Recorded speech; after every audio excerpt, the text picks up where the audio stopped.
Parent of killers, what's your story? Most of my family is 99% certain that my cousin murdered his best friend when they were about 12. He's always been a very strange kid, prone to fits of violence. He once tried to beat my other cousin with a canoe for splashing him, and his dad has done time for child molestation. The two of them were alone by a river. My cousin came back and very calmly told his parents that his friend had drowned. The kid had evidence of blunt force trauma to the head, but my cousin said that he had slipped and fell. The doctor and medical experts attested that it was not a wound that would have been caused merely by a slip and fall, but my cousin had a great lawyer and got off. I don't hang around that side of the family anymore, for several reasons. Scary to think that he is a free man.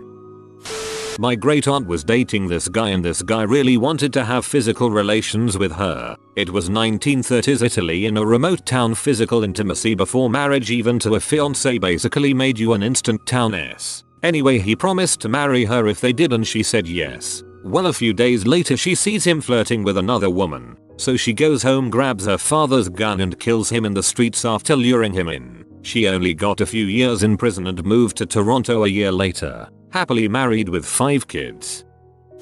My son killed a family friend when he was 17. The family friend had been molesting him from 7-12 before finding other boys. When he was 17, he ran across this man who propositioned him for physical intimacy and my son lost it. He stabbed him in the heart with a knife and he had a heart attack and died. He did 8 years for manslaughter. His life is a wreck. He got out and wanted to go to college and get a job. College was too much for him because he was around kids his age who were more concerned about what to do on Saturday night, whereas he was worried about his parole officer showing up with 8 armed cops at our house. He completed his degree in psychology and still couldn't find a job. He couldn't even find a job at organizations that help ex-convicts because he couldn't pass a background check. He started to be unhinged and committed suicide. And he died believing that he did something wrong and to have deserved the life that he got.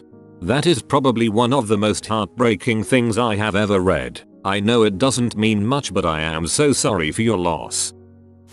I was 3. My grandparents had full custody of me. My dad was a heavy greed user and alcoholic. From my understanding, my mom was to an extent, but my dad was way worse. My mom also had a lot of health issues. I'm not sure all the details of her health. She was bipolar for sure, and was on several heavy meds which she often let my dad use. She had a disability with one of her hands, but she was a very beautiful and kind woman. She was the kind of person if she had $10 and went to the store, everyone was gonna get something when she got home. My dad killed her one night. Not sure the story of that. All I know is that he chopped her up partly. Couldn't fully dismember her, but he tried. I think he got her head partly off and an arm and made a big gash from hip to hip. He hid her in our trailer closet for 3 days. My grandpa eventually suspected that it happened and called the cops. According to neighbors, the next day he came over and drank beer and watched football and didn't even seem to be a changed person at all. I'm now 21. My dad is gonna be serving at least another 8-10 years in prison. He had the chance for parole after 15 years and was denied, but he could serve his whole life. Up until I was 18, I could and did visit him. I didn't really like to, but I did it to make my family happy. I didn't know how to feel about him, and still don't tbh. I had my visitation rights taken away at 18 since I was a victim of his crimes. I could have it overturned, but not really wanting to honestly. He only calls when he wants money. Gets well over $1,000 a year from my grandma. I was lied and told it was basically an accidental death until I googled my dad's name when I was 11. I didn't speak to him for over a year and it was right before Christmas too. My first memory is seeing my mom's grey blue closed casket. Obligatory, not my kid, but my stepdad's kid, which we will call Jay. He went on a murder spree. He wanted to kill all his family members. He successfully killed both his maternal and fraternal grandfathers. He got caught midway through the murder spree cause he left his great aunt alive and tied up. She got free after he left and called the police and his mom, who was next on the list. Jay stole his great aunt's phone so he could pretend to be her and meet up with his mom. He ended up meeting the police instead. He had tried going to other relatives' homes, but it was in the middle of the workday and people weren't home. Otherwise he would have killed more before getting caught. He got 100 years with 0 chances of parole. The judge said the sentence was symbolic because by the time it's over, there won't be anyone left alive to remember his heinous acts. Not me, but my mother was in a relationship with a serial killer pedophile. In the early to mid 80s my mom started dating this guy. She already had my older sister with another man. New boyfriend was a doting stepdad. They lived in Las Vegas. My mom ran Keno and he was a card counter. She'd helped disguise him because he was blacklisted from most casinos for the aforementioned card counting. I came along. They continued to be the happy little super dysfunctional family until the FBI grabs my mom from work and interrogates her for hours about him. He's a stack pedophile murderer. My mom didn't know. She dabbled in low-level criminality but not that stuff. Splits town with us kids. Gets back with older sister's dad. I grow up not knowing this until I'm 14 and my parents divorce and dad asks for a DNA test for me and I'm floored. Your dad isn't your dad, it's actually this evil man who's on death row. My mom's a huge drunk and Greek addict. She can't even speak to me about this without a full-fledged mental breakdown. So everything I know is spotty. She passed away 4 years ago. I'm going through her stuff and find some letters from the History Channel contacting her to participate in a documentary about him. One thing that chills me to my core. He used to call her his first victim's name during physical intimacy. She swore she never knew until after the fact and I believe her. My uncle violated and murdered his disabled daughter and tried to frame someone else so he could collect insurance money. He got away with it for almost 20 years. One day, I get a phone call from my dad saying that we should expect the family name in the news and why. Ex-fiancé of 1. 7 years together. He started doing M without me knowing 5 years and 2 kids in. Tried to get him help when I found out. Left him because he refused it. They caught him in his victim's car. He confessed 12 days into his trial. Got life and 10. Said he wanted to know how it felt to kill someone. I'm raising our 2 kids. They don't know yet. Don't plan on telling them until they are old enough. Kills me that they will have to live with a burden like that. It's massively unfair. They certainly don't deserve it, and neither did the victim or his family. Off the M. He was the type of person that would help the homeless. Generous, outgoing, excessively intelligent and ambitious. How heavy drugs can change people into monsters.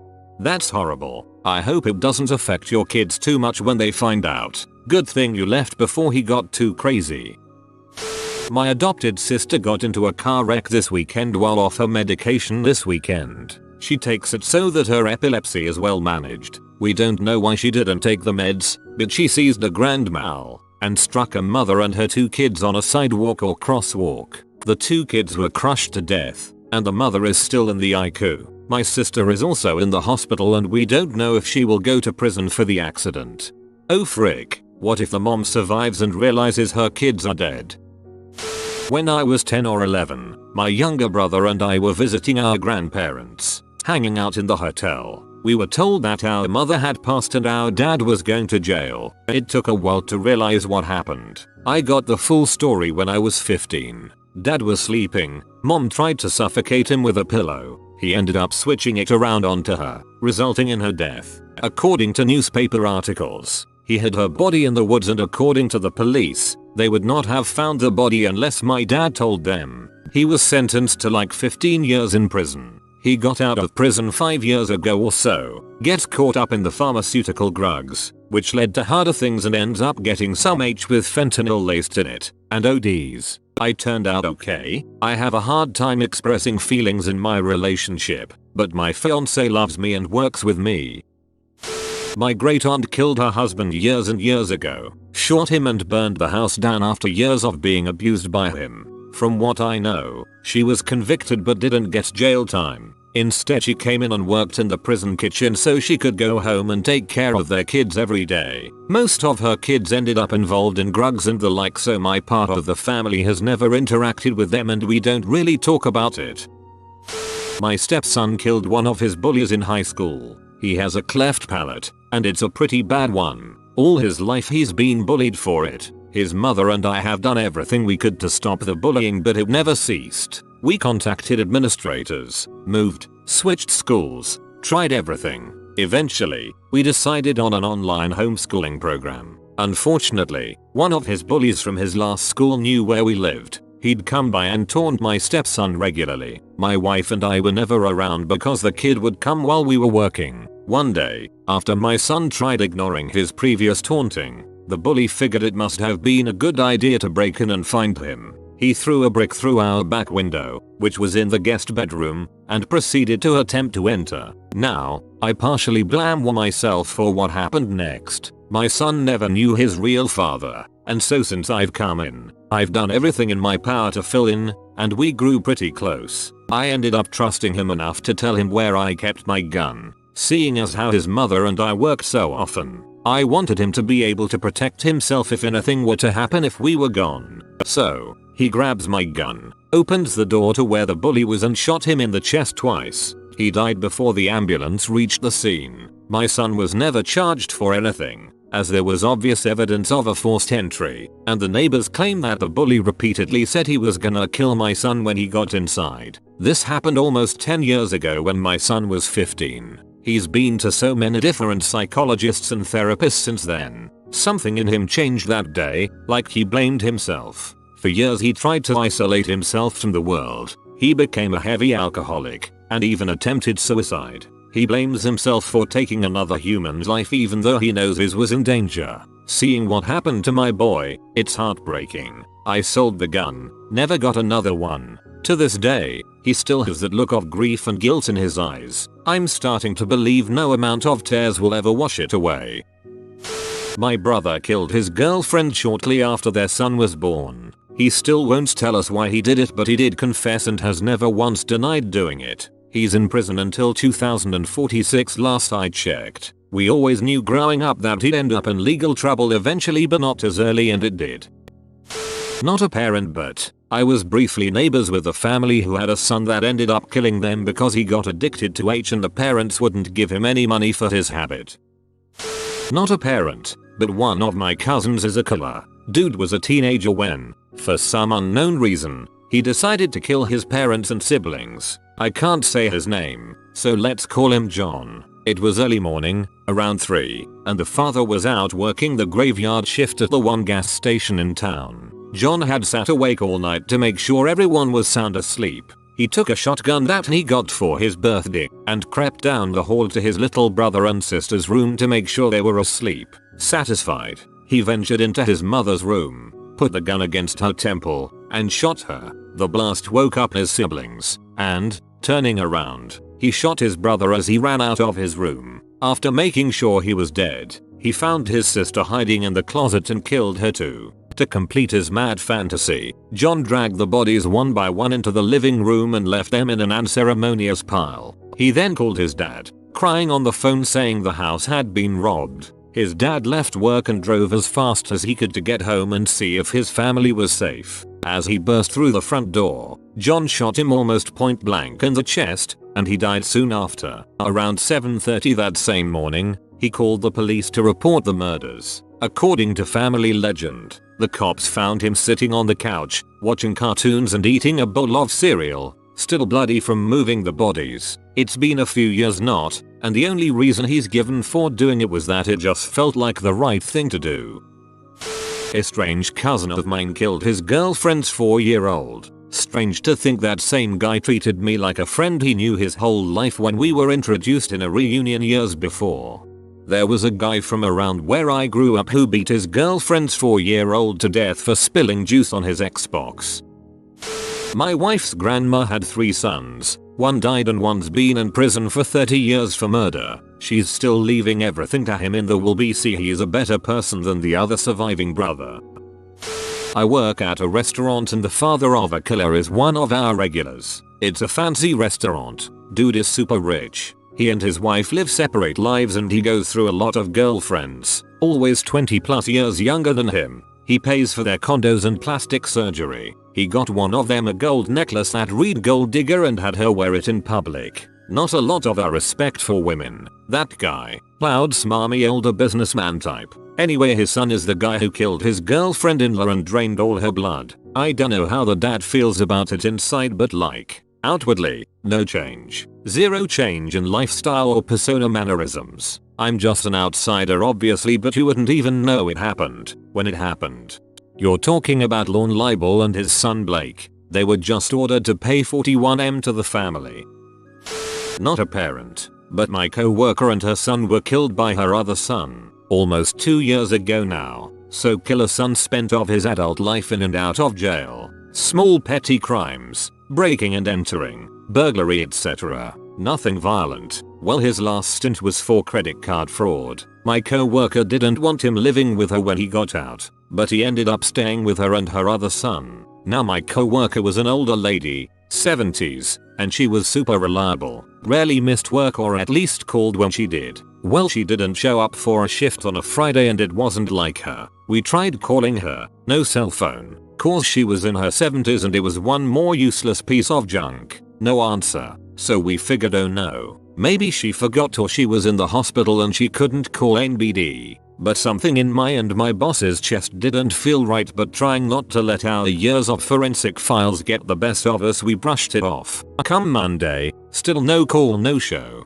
Now I'm freaking out. So we had the police go over and do a wellness check. 4 hours later we saw on the news they had found 2 bodies in her neighborhood. I had given her rides home from work a million times as she didn't drive. Car was gone, credit cards were gone. They found her killer son in New York State. Picked him up on a parole violation. I still feel sick about it. She was such a nice lady, she didn't deserve that. Throw away because the investigation is still ongoing. I'm not the parent in this case, just the siblings. I have a half sister along with one full sister and one half brother. My relationship with my mom was strained and I didn't know my half siblings much. I knew my half sister had troubles talking growing up and my half brother is autistic. My mom died recently and I got a bunch of info from roommates, family members, etc. My half sister abused our mom in every way possible. She also threatened to kill my mom when she didn't have things go her way. A few months before my mom died, my half sister killed my mom's roommate's dog in a fit of rage after being told no for something. She didn't get in trouble because A, dogs are considered property so there wouldn't be heavy jail time, and B, my maternal grandma paid the roommate to not press charges and to cover the dog. I didn't ask how my half sister killed the dog, because the fact that she could even bring harm to a pet made me sick to my stomach. There had also been several domestic abuse call-ins to the local police department because my half sister was violently abusing my mom. They have several records of having to come out and check on things. Not long after was the dog incident my mom died. From what the roommate said, my mom and half sister were fighting because my half sister didn't want to go to school. My mom was already sick and weak at this time. All of a sudden it got quiet in the other room and then my half sister started screaming for help. Roommate runs in to find half sister hunched over my mom's body. It took 4 months to get the autopsy results. They declared her death as undetermined because they couldn't be quite sure if it was the fact that my mom was already sick or something else. The police we spoke to was honest with me and we both felt like my half sister had something to do with a give then literal I will kill you claims and physical abuse my half sister put on my mom. Both my half siblings are with CPS now and were supposed to be medically evaluated for mental illness but never were. We had 4 caseworkers in 6 months and it took 2 months to send my half siblings 1 letter. When we mentioned the entire situation, CPS was shocked. Apparently the latest caseworker hadn't read the file and had no idea, and is now, half a year later, trying to get a psyche evaluation on my half sister. I'll never know for sure, but given what I know and the records I've seen, I believe my half sister killed my mom. I am so sorry. I can't imagine what you're going through. I wish you the best. Bro, you made it to the end? You're a ducking beast. I'll cut you a deal. Smash like and subscribe for more curated content. It's free and that's a great price.